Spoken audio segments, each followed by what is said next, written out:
In the vibrant setting of Australia, foreign sightseers Greg and Heather make their way to a bustling pier, eager to embark on a cage diving excursion that promises an encounter with formidable sharks.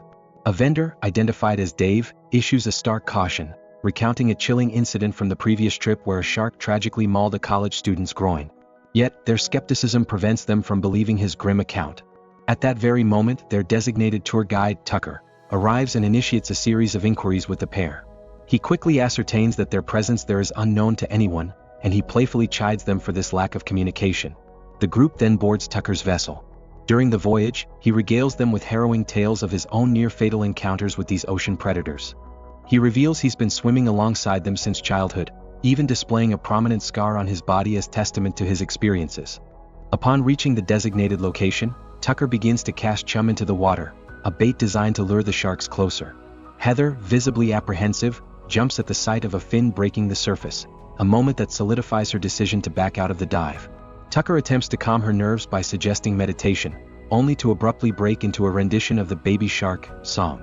Her initial shock quickly gives way to laughter, and she visibly relaxes. Subsequently, the duo enters the protective cage, and Tucker carefully lowers them into the ocean's depths. Surrounded by a multitude of sharks, Heather succumbs to panic at the overwhelming display of teeth. Greg promptly reassures her, and together they begin to marvel at the majesty of these magnificent creatures. Moments later, the pair is back on the boat, and Heather expresses her profound satisfaction with the experience. Without warning, Tucker produces a knife and brutally stabs Greg before tossing him overboard into the ocean, all while Heather's screams pierce the air. The following day, American surfer Zephyr revels in the waves at the beach. Later, at a grocery store, she overhears Moses inquiring about jumper cables, which are unfortunately out of stock.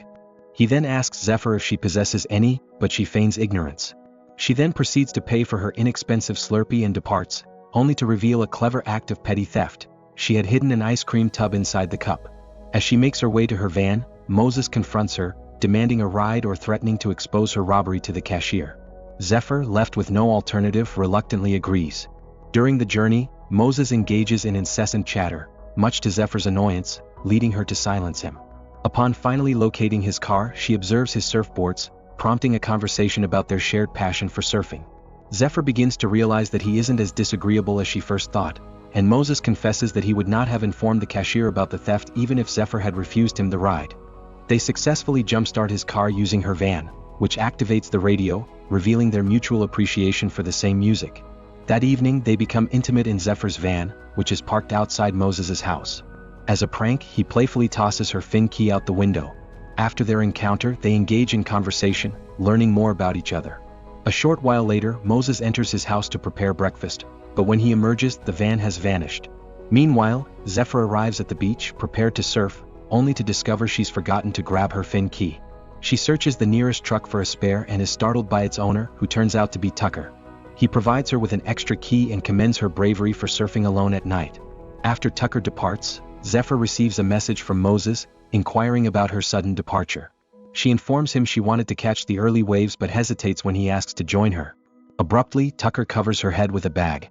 Zephyr struggles against his grip, but Tucker maintains his hold until she loses consciousness. After administering an injection, he throws her into the back of his truck, secures her mouth with tape, and conceals her within a surfboard case. He then drives to the pier, where Dave's dog repeatedly growls at him. He carries Zephyr to his boat and locks her inside. A few hours later, Moses arrives searching for Zephyr but only discovers the abandoned van. He attempts to call her, but her phone is still inside the vehicle. Meanwhile, Zephyr awakens, handcuffed to a bed in a room shared with Heather, who has a bucket for their urination. She cries out for help, but the only one who hears her is Tucker, who seemingly enjoys the commotion during his breakfast. On a nearby wall, Zephyr notices the name of another woman, implying Tucker has been perpetrating these abductions for some time. She persistently searches for an object to pick the lock, but there's nothing available. Heather explains that no one will be looking for her, and Zephyr reluctantly admits she's in the same predicament. Back with Moses, he's en route to work when he spots Zephyr's van being towed. He immediately proceeds to the police station and explains that the van serves as Zephyr's home, making its abandonment highly suspicious. The police officer requests Zephyr's full name, but Moses doesn't know it, preventing the formal report from being filed. On the boat, Heather weeps, lamenting that she'll never see her mother again. She confesses she should have heeded her mother's advice, as her mother had been against her taking a gap year. Zephyr shares that she grew up in foster homes and sought refuge in Australia to escape her past, She's also had a stint in juvenile detention. To lighten the somber atmosphere, Zephyr tells a joke and Heather laughs. At that moment, Zephyr notices the underwire in Heather's bikini top and requests it. Heather removes her top and tosses it to Zephyr, who successfully extracts the wire. However, before she can pick the handcuff lock, Tucker enters the room. After providing them with a sandwich and water, he positions himself uncomfortably close to Zephyr while discoursing on the predators inhabiting the water. He ingests Zephyr's perspiration before departing. Zephyr then flings the bikini top back to Heather and recommences her efforts on the lock. However, she's assailed by a wave of vertigo and the wire slips from her grasp. It becomes apparent that Tucker has adulterated the water, as Heather succumbs to unconsciousness. Tucker returns and retrieves the underwire just before Zephyr too loses consciousness. Moments later, Zephyr awakens, restrained by handcuffs to a chair on the deck, where Tucker is meticulously arranging a camera and some lighting. Heather is also present, bound to a crane chain. Tucker utters a chilling pronouncement, "God isn't in heaven. He resides in the depths of the sea." He reveals he'd observed Zephyr surfing previously and found her remarkably vibrant and spirited, a sensation mirroring the twisted fulfillment he derives from his macabre pastime. After shearing some of Heather's hair, Tucker rouses her, and she immediately plunges into a state of terror. He expounds on the awe-inspiring nature of sharks and laments the pervasive myths and narratives surrounding them, all while activating the crane, which leaves Heather dangling precariously over the water. Tucker deliberately lowers her slowly, leaving half her body exposed, relishing the opportunity to capture her horrified expression as sharks converge to devour her instantaneously. Zephyr screams in anguish as a struggling Heather perishes before her very eyes. As he pivots the camera to film Zephyr as well, Tucker declares it the greatest spectacle on earth. Once Zephyr is returned to the room, she incises her and Heather's names onto the wall. It is then that she discerns a patch of recently applied paint and scratches it away. To her horror, she uncovers dozens of names concealed beneath. In the dining area, Tucker drinks and dances in a frenzy, reveling in the exhilaration he gained from the killing. The recorded tape is placed in a box bearing Heather's name and her lock of hair, which is then deposited into a cupboard overflowing with videos of all of Tucker's victims. He also procures a fresh tape and inscribes Zephyr's name upon it. Deep within the ocean, Heather's body drifts aimlessly. The following day, Moses goes surfing, but his mind is preoccupied, still consumed with worry for Zephyr. He discovers a shattered surfboard near some rocks and speculates whether she was involved in an accident. Meanwhile, Tucker brings breakfast for Zephyr, who kicks the tray away and hurls insults at him. Tucker attempts to vindicate his actions, arguing that sharks are an integral part of the ecosystem and also deserve to feed, but Zephyr persists in her verbal assaults. She asserts that he perceives himself as a formidable predator, but in reality he's merely a contemptible worm. This wounds his pride, causing him to depart. Zephyr then notices that the pee bucket possesses a handle and breaks it off. In the evening, Tucker consumes his dinner while watching one of his gruesome tapes. He then concocts a sedative by mixing various medicines and fills a syringe before proceeding to the girl's room. Just as he is about to inject Zephyr, she plunges the bucket handle into his neck, causing him to recoil and strike his head against the other bed. This affords her the opportunity to seize his keys and finally liberate herself.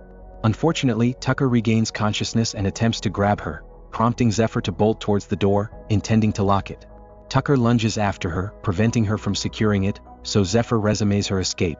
As she ascends the stairs, Tucker grasps her leg and administers the injection. Zephyr kicks him to send him sprawling and rushes to the control room, where she attempts to use the radio to plead for assistance, but no one responds. Noticing a cruise ship nearby, Zephyr makes her way to the deck and begins shouting frantically, but the music on the cruise ship is too deafening for anyone to hear her. Tucker then appears, brandishing a knife, so Zephyr seizes the camera and hurls it into the water. This distracts Tucker, granting Zephyr the chance to leap into the ocean herself. She strives to swim as rapidly as possible, but tragically, the sedative takes effect and she loses consciousness, forcing Tucker to fish her out. The next day, the police finally initiate a search for Zephyr. While observing the proceedings and gazing at the sea, Moses is struck by an idea. He opens an application called WaveWatch, which provides live footage of the beach for surfers. Moses searches the clip from the previous night and observes a truck driving away from the location where Zephyr's van was. Zooming in reveals a logo that reads Tucker Experience, prompting him to search for the company online. Simultaneously, Tucker stops by the pier and departs the boat to acquire supplies. Zephyr awakens in the room and attempts to cry out for help, but her mouth is again secured with tape. By the time Moses locates a phone number and calls the boat, Tucker is not present to receive the call, so Moses leaves a message. At the supermarket, Tucker purchases a new camera. On his return journey, he becomes ensnared in traffic, and while he waits, he notices a beautiful tourist who could potentially be his next victim. Meanwhile, Moses discovers an address on the website and drives to the pier. He pounds on the boat's door but no one answers. Moses is about to depart when he hears a faint voice emanating from within the floor, prompting him to shatter a window to gain entry. Armed with a hook, he desperately searches the boat, following the sound until he locates Zephyr in the room. After he removes the tape, Zephyr instructs him to summon the police and find something to pick the handcuff locks. Moses races upstairs while dialing 911, only to be knocked down by Tucker. He attempts to retaliate with punches, but Tucker is significantly stronger and makes him drop the phone before he can speak to the operator. Tucker then throws Moses to the ground, and Moses manages to grab the phone to utter help, before Tucker stabs him with the hook. After kicking Moses in the face, Tucker discards the phone. Moses seizes a bag and strikes Tucker in the face to bring him down, then begins choking him with the hook. He is on the verge of succeeding when Dave unexpectedly appears and knocks Moses unconscious, mistakenly believing him to be an intruder. Dave also hears Zephyr and follows her voice. However, Tucker kills him by stabbing him in the head with the hook. The dog is also present and continues barking, so Tucker growls back to frighten him off. After securing the door to the girl's room, Tucker decides to navigate the boat to an island known as Hangman Shoals. Moments later, Moses awakens, handcuffed to the bed beside Zephyr's. He questions Zephyr about her swift departure after their intimate encounter, and she feigns that it was due to the allure of the waves. However, Moses sees right through her facade, discerning her fear of commitment stemming from self-loathing, though he assures her he cherishes her for who she truly is. At that precise moment, the boat halts, and Tucker enters the room to render Moses unconscious once more. When Moses next regains awareness, he finds himself bound on the deck alongside Dave's lifeless body. Zephyr, still handcuffed to the chair, pleads with Tucker for mercy, but her pleas are ignored. Tucker manipulates the crane, slowly propelling Moses toward the water, where a waiting horde of sharks already congregates. A desperate Zephyr implores him to take her instead of Moses, but Tucker merely taunts her and continues his grim task. Once Moses is submerged, Tucker rushes to retrieve his new camera while Zephyr frantically instructs Moses to remain motionless. Moses freezes and the sharks immediately lose interest, dispersing into the depths. A frustrated Tucker hauls Moses back aboard and stabs him several times before repositioning him. Moses's blood drips into the water, inciting the sharks to return.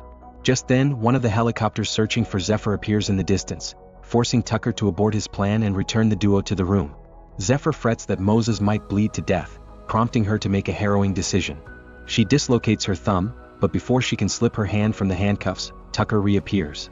He leaves some food and chillingly tells Zephyr that she's a shark like him before leaving. Afterward, Zephyr attempts to free her hand, but even with the dislocated thumb, it's insufficient. Seeing no other option, she begins to chew at her flesh. That night, Tucker prepares the sedative and enters the room, only to discover Zephyr's bed empty and her severed thumb on the pillow. She emerges from her hiding place and locks the door before rushing to the control room, where she starts the boat. Tucker opens the emergency hatch to escape and frantically moves to cut the power, causing the boat to grind to a halt once more. Zephyr then spots a party on a nearby island and frantically searches for a flare. When Tucker approaches her, she fires the flare at him and flees. She locks herself in the kitchen and climbs onto the counter, where she shatters the skylight glass to escape. As her harness becomes snagged on the exit, Tucker bursts into the kitchen and drags her down. Both slip, and Zephyr seizes a frying pan while he grabs a knife. Zephyr defends herself, stabbing his hand before striking him with the pan to incapacitate him before running again. Tucker races to the deck and activates a light to locate Zephyr, who is swimming toward the island. He rushes to retrieve his harpoon but loses sight of her, so he boards his speedboat and sails away as quickly as possible. When Zephyr reaches the shore, Tucker jumps on her and knocks her unconscious before hauling her back to the boat. When Moses awakens, he's handcuffed to the chair, and Zephyr is dangling above the sea. Tucker splashes water on her to rouse her before he begins to pontificate about fish that exhibit resistance when caught by fishermen. A shark surfaces in the water, drawn by Zephyr's blood, so Tucker lowers her and prepares the camera. When the shark draws near, Zephyr kicks it and it swims away. A furious Tucker grabs his hook to prod at the shark to infuriate it, only for the shark to snatch the hook and swim off. Zephyr manages to steal the hook before the shark disappears. Afterward, Zephyr uses the hook to climb up the crane hook. However, the shark reappears beneath her. Tucker startles Zephyr, causing her to tumble into the water, where she sees the shark approaching her. The creature gazes at Zephyr for a few seconds, but since it was also injured by Tucker, it sympathizes with her and swims off. Now, Zephyr can climb onto the boat and sneak around. When she finds the harpoon, she uses it to shoot Tucker, sending him plummeting into the water. The enormous shark returns and leaps to seize Tucker with its massive mouth, devouring him in an act of retribution. Everything is captured by the camera. The rope on the harpoon drags Zephyr down because she's still holding the weapon. However, she releases it and swims back to the boat. She frantically grabs another flare and shoots it into the sky while screaming for help. Soon, a ship on the island sounds its horn, announcing its approach. Zephyr then checks on an unconscious Moses, pleading with him to awaken because he's the only one she has left. Moses awakens and utters, "I knew it."